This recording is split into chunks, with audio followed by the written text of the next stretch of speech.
Welcome to business Manthan's. आज भारत के startup के बारे में बात करना चाहता हूँ।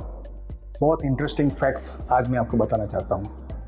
भारत में एक तरफ कहा जाता है कि एवरी वीक एक यूनिकॉर्न बन रहा है, लेकिन हकीकत ये है कि एवरी 10 में से ओनली 2 स्टार्टअप को सक्सेस मिलती है और बाकी के 8 स्टार्टअप फेल हो जाते हैं। उसका रीज़न क्या है, ऐसा क्यों हो रहा है, वो जानना सबके लिए बहुत इंपॉर्टेंट है। Woman entrepreneurs and young startup की संख्या तेजी से बढ़ रही है। इंडिया के लिए एक बहुत अच्छी खबर है, लेकिन कंसर्न ये भी है कि ओनली 10% स्टार्टअप तीसरे साल में सर्वाइव कर पाते हैं। उसका रीज़न क्या है, क्यों स्टार्टअप को सक्सेस नहीं मिल रही है, उसका एनालिसिस और उसकी जानकारी लेना बहुत इंपॉर्टेंट है। बहुत सारे स्टार्टअप को सक्सेस क्यों नहीं मिल रही है, उसका रीज़न यही है, स्टार्टअप के पास अच्छी प्रोडक्ट है, अच्छा इनोवेशन है, लेकिन कस्टमर के पास उसको कैसे पहुंचाया जाए उसकी जानकारी उनको नहीं है।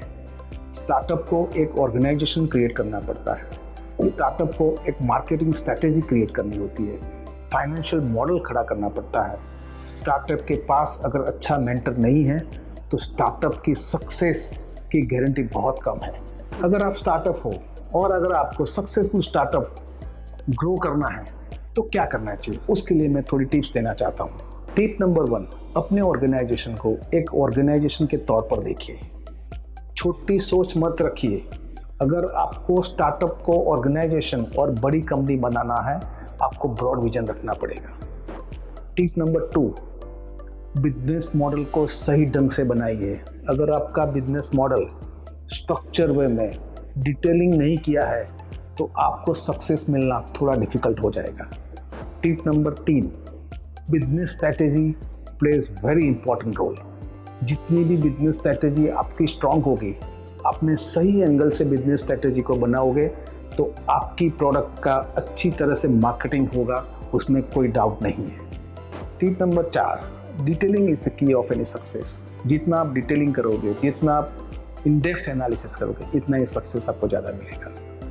आपका बिजनेस मॉडल होगा या ऑपरेशन एक्सपेंसेस है, अगर सही तरह से आपने एनालिसिस किया है तो ही आपको सक्सेस मिलेगा। अगर आप सुपरफिशियल काम करोगे तो बहुत सारी गलतियां करोगे। कहने का मतलब ऐसा है, बहुत सारे स्टार्टअप सक्सेसफुल रहते हैं, बहुत सारे स्टार्टअप फेल हो जाते हैं। It is up to you, आप कैसे स्टार्टअप को चलाना चाहते हो। कहने का तात्पर्य ऐसा है कि अगर आपने डिसाइड कर लिया है कि मुझे स्टार्टअप का बिजनेस ग्रो करना है तो आपको बहुत डिटेल में एनालिसिस करना पड़ेगा।